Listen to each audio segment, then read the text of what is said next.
Hello, and welcome to DNBC TV, where we bring you interviews with leaders in the world of business. I'm Linda Tamim, and today I have the pleasure to be hosting Michelle Seiler Tucker, who's the founder and CEO of Seiler Tucker Incorporated. Michelle is a 20-year veteran in mergers and acquisitions and has sold over 1,000 companies in almost every vertical. She owns and operates several successful companies and is the best-selling author of the books Sell Your Business for More Than It's Worth and Exit Rich. Welcome, Michelle. How can we sell our business for more than it's worth? Give us perhaps a short summary of what we can expect to read in your books. What are your tips? Well, there's lots of ways to sell your business for more than it's worth, as was the title of my very first book in 2013. And Exit Rich is my latest book. Steve Forbes, who endorsed Exit Rich, says 80% of businesses on the market will never sell. So first and foremost, we got to get our business sellable. We got to build a business that buyers want to buy. And then we work on how to sell it for more than it's worth. But the number one reason that businesses are not sellable is because business owners don't plan their exit. They don't think about selling until an internal or external catastrophic event occurs. Internal can be health issues, partners disputes, divorce, death. External is this pandemic we've been living in for the last year and a half. Yeah. The worst time to sell your business is during a catastrophe because your business is typically trending downward and not doing well. You have to plan the GPS exit model that we talk about in Exit Rich. Plan from the beginning, like Steve Harvey, not Steve Harvey, Steve, who is it that says start with the end in mind? Oh my gosh, I forgot who says that. Not Steve Harvey. I just listened to Steve Harvey. The gentleman that that talks about start with the end in mind. Same thing with your GPS exit model. You need to plan from the beginning. Most entrepreneurs have built themselves a glorified job that they go to work at every day versus a business that actually works for them. It was Stephen Covey. Yeah. Stephen Covey says, start with the end in mind. Okay, noted. In Exit Rich, you talked about the 6P method to help sellers objectively evaluate their business's worth. Can you tell us what the six P's are real quick and why they're so important? Yeah, so I'll give you a big high level view, right? So number one, businesses don't sell because business owners don't plan their exit, and I haven't built a business that buyers want to buy. So the 6P method is your infrastructure. This is your foundation. So most business owners run on 3 out of the 6 Ps. I've never met really any business owner that runs on all 6 Ps. Yeah. So number one is people. And I'll give you a high level view. People is number one. You don't build a business, you build people, and people build the business for you and with you. Yeah. The number 2 reason that businesses are not sellable is because business owners work in their business, not on their business. And again, they have built a glorified job that they go to work at every day. Your business can't be dependent upon you. Buyers don't buy jobs, they buy businesses. They need to have the right people in the right seats. They need to ask the who question, who opens the door, who handles customer service, marketing, logistics. The list goes on and on. Linda, your name should never be next to the who because you're trying to build a business to run without you. Next is product. You have to ask yourself, is your product, your service, your industry on the way up or on the way out? Do you have an Amazon? And if you do, this is when you sell. You sell when you're in your prime. Or do you have a Blockbuster and you're about to go out of business? So you really want to sell when your business is up, never when your business is down. Okay. And then processes are huge. Lots of business owners don't really think about designing their processes until a catastrophic event occurs in their business. And they're like, oh, we need a process for that. Your processes should be designed from the beginning of buying or starting your company, and they should be designed with the customer experience in mind. Yep. Most business owners design their processes around their own agenda, like doctor's offices. When are they open? Monday through Friday, 9 to 5, when we all work. We need to design processes around the customer experience. So ask yourself 3 basic questions. What do you want your customers to experience? McDonald's did this back in the 50s. They said, we want our customers to experience great tasting food that's hot, that's fast, 30 seconds or less. Because they did that, you can eat at McDonald's anywhere on the road and get the same experience. Processes must be well documented, SOP checklist, employee handbooks, non-competes, etc. The next thing is, so we talked about people, product, processes. Proprietary is the highest value driver. Proprietary takes me a little bit longer to explain. But the last two P's are very quick. So proprietary can take you from a 2 multiple to 3 to 5 to an 8 to 10. Proprietary is 6 pillars. Number one, you got to be well branded. Mhm. The more well branded your business is, the more I can sell it for. Number two, the largest brand in the world is Apple, worth $359 billion. And that's just for the brand. Trademarks, trademark your company name, your podcast, your slogans, your logos, your products. Make sure you get a federal trademark. If you're doing business globally, make sure you get that global trademark. Also, patents. You know, if you've ever watched Shark Tank or Dragon's Den or any of these shows, they always ask, do you have a patent on this? Do you have a patent pending? We once sold a company for $18 million that wasn't making any money, but they had 18 patents. Contracts are huge, but make sure that your vendor contracts, your manufacturing distributor contracts, they all have that transferability clause. Because most business sales are asset sales, not stock sales. And if the contracts are not transferable, you could lose on the sale of your business. Yeah, makes sense. And then also databases, you know, Facebook paid $19 billion for WhatsApp, and WhatsApp was hemorrhaging. They weren't making any money at all. They were bleeding.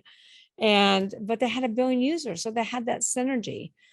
So make sure you build up that database. Content is king. Build your content. You know, celebrity endorsements. We have a client that's got products with Oprah. Well, strategics and competitors will pay a lot of money for that because they want to get their products in front of Oprah as well. Okay, same thing with radio personalities. The next P is patrons. This is your customer base.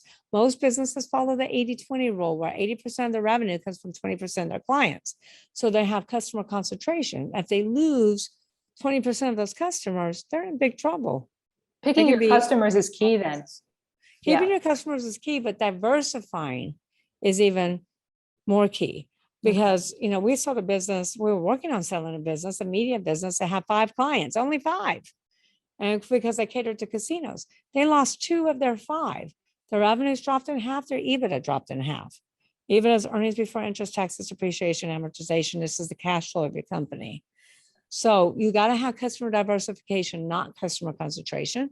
Profits is the last P. Why do I put profits last? Because profits is never your problem. Lack of profits is never the problem. It's a symptom of not operating on all 5 cylinders.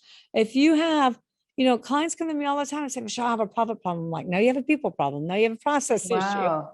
It's funny you're saying that. I would have never guessed it was the last one. I mean, to me, it's a symptom of. Right. Yep. Okay. Yeah. I was going to say, I'm sure most people would think that profits is the first P actually. Yeah. No, people is the first P, because you're not getting anything done without people. Without people, you have a job, not a business. Profits is last, because if you're operating on all 5 cylinders, it's almost foolproof. You can't operate on all 5 cylinders and not be profitable. Got you. Yeah, that makes sense. Absolutely. What are the common mistakes then that sellers often make while selling their business, other than thinking that profits comes first? Well, you know, a lot of them, I should have woven them into the 6 Ps, because most mistakes are on the 6 Ps. But number 1 is, again, not planning your exit from the beginning and trying to sell during a catastrophic event, working in your business, not working on your business, not putting the right people in the right seats, building a business around you instead of building a business that can run without you. Products is a big mistake too, because a lot of business owners have one revenue stream. So many restaurants and hospitality businesses went out of business because during this pandemic, restaurants have one way they get paid. You come in and eat and you leave, or you take food to go. They don't have an e-commerce business. They don't have private labeled in grocery stores. They don't have a retail market. So they don't have congruent revenue streams. Every business should have 3 to 5 congruent revenue streams. Yeah, makes sense. So that's a big profit mistake. Also, business owners stop innovating. They stop, you know, consumers are not loyal anymore. I'm sorry, but Amazon changed the way that buyers buy products and services, because you can practically buy anything on Amazon and have it delivered in 2 days. You know, so Amazon makes it very easy. Whoever makes it easiest for the consumer to purchase products and services is a company that's winning. Amazon winning because they make it so easy. So you got to innovate. You always got to look at your market. You got to look at competition. You got to look at even other industries. How are they doing it? How are they innovating? You're either growing or dying. There is no in between. So if you're not innovating in marketing, you're not going to be in business for long. You're not going to be sustainable. And then processes, we already talked about some of those mistakes. A lot of business owners wait to develop their processes when an issue happens. You can't wait. You got to design your processes around your customer experience. Otherwise, you're going to lose market share. Because if you don't create wow experiences for your clients, and your competitors will be happy to do it for you. And then proprietary, every mistake is made here. Because in America, I'm not sure about Lebanon, but in America, business owners get a state trademark, but they never get a federal trademark. So they can receive a cease and desist letter, and they have to stop using that company name and start the branding all over again. Yeah. Well, they don't get patents to protect their IP. Your intellectual property should be held in a separate corporation from your business. So if your business gets sued, you don't lose your IP. That's another mistake. The other mistake is business owners don't put the transferability clause in their contracts, and that can really cause problems when you go to sell your business. The other mistake is business owners don't really build a strong database, a strong CRM. A lot of clients say, well, I got 1 million followers on Instagram. You don't got anything because you don't own that. Instagram owns that. Right. So you need to build a funnel to capture those followers into your database. Absolutely, because we've seen what happened when Instagram went down and social media went down, as a matter of fact. People felt completely lost, especially influencers who rely on those Instagram followers. So absolutely, that makes sense what you're saying. Absolutely. Now we know that, carry on. I was just going to say another big mistake is content. A lot of times we hire interns or we hire independent contractors, and you don't have it in writing that whatever they create for you, you own. So there's been lots of lawsuits where the intern or the 1099 has come back and say, wait a minute, that content, those blogs are mine. Those videos are mine. Those photographs are mine. You need to get every independent contractor intern signing an agreement that you own the content, not them. That's a huge mistake. Oh yeah, of course. We really got to think about all these things if we want to be successful and exit rich. Absolutely. Now we know that planning, speaking of which, is obviously key to selling a business for a decent amount of money. But what if for whatever reason, one is either obliged to sell their business or feels like it's time for something new? Then what strategy should these last minute sellers adopt to exit quote unquote rich?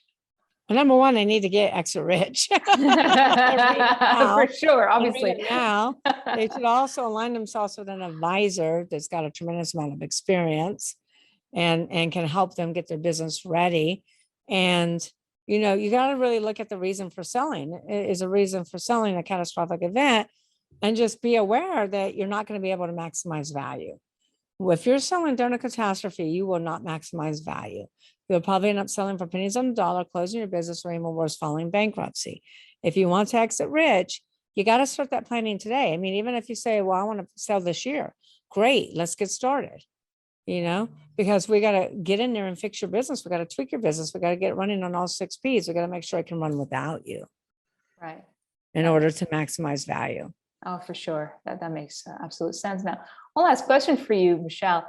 I come from Lebanon, as you know, a country where the economy is completely crashing, where the local currency has lost 90% of its value, where many businesses are closing down, and many others are struggling to survive. As a successful businesswoman yourself, what general advice would you give to business owners in a country like this, or any country that's going through a major crisis? Yeah, first of all, my heart goes out for y'all, for everybody in Lebanon and all countries that are suffering and going through, tremendous, I don't want to call it failure, but tremendous crisis, It is failure in a sense. It is failure. My heart goes out to y'all. But yeah. And so, it's really tough. You gotta really sit down and look at your business and look at the competition and create something really unique. I know that might be hard, but innovation doesn't always cost a lot of money. Mm-hmm. You got to ask yourself, what business are we in? Amazon did this back in the 90s. They asked themselves, what business are we in? And they said, we're in the book fulfillment business. We fulfill book orders. Then they asked themselves, what is our secret sauce? What's our USP or unique selling proposition? What makes us different than everybody else? And all business owners, Lebanon and all around the world, should ask themselves that question. Amazon said, we do fulfillment better than everybody else. So find out what your secret sauce is. And then the third most obvious question is, what business should you be in? Mhm. And sometimes it's just a little tweak. Amazon said we should be in a fulfillment business, fulfilling products for everybody all around the world, not just books. Yeah. Now, granted, that took a lot of money, right? That took investment.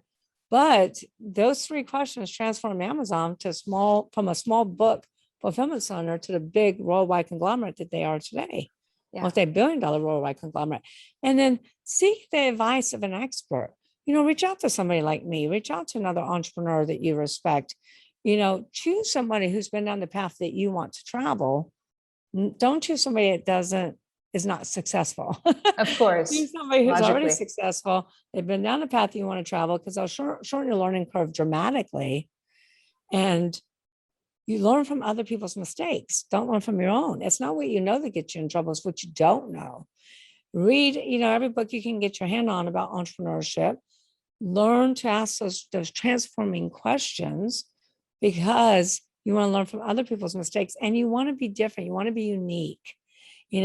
Is there a way that you can branch out into other countries? Is there a way that, you're not just stuck in Lebanon? I'm not sure. I don't know the rules. I don't know the policies. I don't know the culture there. Yeah. So, but, I would try to look outside the box and see or throw the box away and see what you can do differently and get that outsider's perspective. Because I always say it's hard to read the label from the inside of the bottle. You need an outsider's perspective to read the warning signs and keep you out of the danger zone. And then also, there's entrepreneurs that want to help other entrepreneurs. The more successful an entrepreneur is, the more time, money, energy, and effort they have to pour into other entrepreneurs. Of course, we always need someone else's perspective, especially someone who's outside and maybe can see things a little more objectively, and especially when it's someone who has your level of expertise. Michelle, thank you so much for being with me today. It was great to chat with you about this. That was Michelle Seiler Tucker, founder and CEO of Seiler Tucker Incorporated. Thank you so much again for joining us today. Can we tell them where they can get Exit Rich? Yes, absolutely. Go for it. All right. So obviously in Lebanon or anywhere outside the United States, you want to go to Amazon. Go to Amazon, because the shipping costs are much lower with Amazon than trying to buy from the United States. And then if you're in the United States, you can go to exitrichbook.com. Exitrichbook.com is where all the extra value is.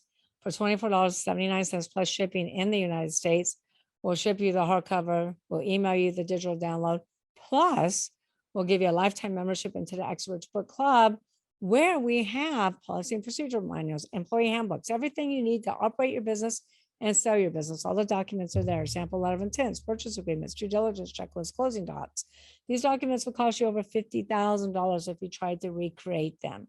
And even if you buy from Amazon, that's okay. Send the receipt to marketing@Seiler Tucker, and we'll still make sure you get all the bonuses. Thank you so much, Michelle. I'll need to grab my hands on that book myself. Yes, you do. All of your listeners do. Thank you. Thank you so much.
You are watching DNBC Business Channel.